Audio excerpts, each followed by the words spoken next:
keberhasilan ahli Al-Quran itu adab. Buka Quran surah ke-35 ayat ke-32, paling kiri sebelah atas. Thumma awrathnal kitaba alladhina istafaina min ibadina. Kemudian kami wariskan Al-Quran itu kepada hamba-hamba yang kami pilih. Awas, ada yang rajin baca, one day one juz, one day one ayah, kan?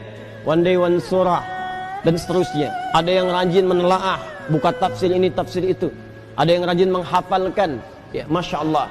Tapi maaf, apakah semua orang itu dianggap benar oleh Allah ketika berinteraksi dengan Al-Quran? Tidak. Ada 3 golongan. Faminhum zalimun li nafsi. Ada orang yang senang dengan Al-Quran tapi zalim orangnya. Rajin baca dia, rajin tapi zalim, tidak mampu menempatkan ayat Quran sesuai dengan tempatnya. Apa? Zalim itu menempatkan sesuatu bukan pada tempatnya. Ini penghapus, buat menghapus tulisan di papan tulis. Asalnya begitu, tapi digunakan untuk melempar orang misalnya. Nah, itu zalim namanya. Gelas, tuh, fungsinya menampung air untuk minum. Gayung fungsinya untuk mandi. Ada orang minum pakai gayung, mandi pakai gelas. Itu zalim namanya. Ada orang sering ngaji, baca qul huwallahu ahad, katakan hanya Allah yang esa, hafal ayatnya, tahu maknanya, tapi tidak menempatkan ayat sesuai dengan tempatnya. Dia katakan di lisannya semua agama sama. Dzibin, celaka orang-orang yang dusta, hafal ayatnya, sering baca, tahu artinya, tapi dia berdusta. Itu zalim namanya. Jadi ayat-ayat itu tidak dipraktikkan dalam perilaku hidup, adab tidak ada.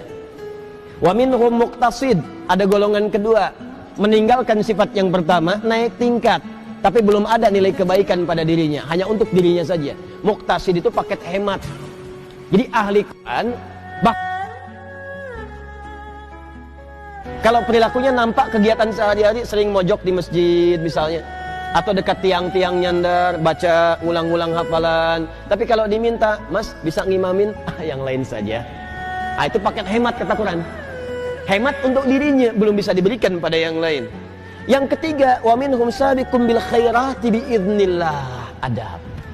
Ada ahli Quran, kesuksesan interaksinya dengan Al-Quran dibuktikan dengan menampakkan perilaku baik dalam kehidupan. Sabiqum bil khairat, kalau bisa nomor 1 dia mengerjakan kebaikan.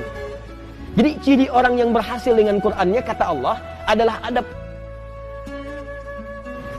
Jadi jangan bangga kalau anak Anda hafal 30 juz, tapi nggak merubah perilakunya. Yang yaitu hafalan banyak, tapi perilaku semakin durjana. Yang salah tuh dalam hafalannya. Ada yang keliru. Ciri orang tuh kalau sudah dekat dengan Quran, karena Quran itu baik, maka akan ada perubahan dalam dirinya. Minimal tuh sifatnya dulu lebih tenang, lebih terukur, lebih baik. Lama-lama jadi sikap, sopan, adabnya muncul. Kalau ada kebaikan pengen segera dikerjakan. Kalau lihat sampah di masjid pengen segera ngambil.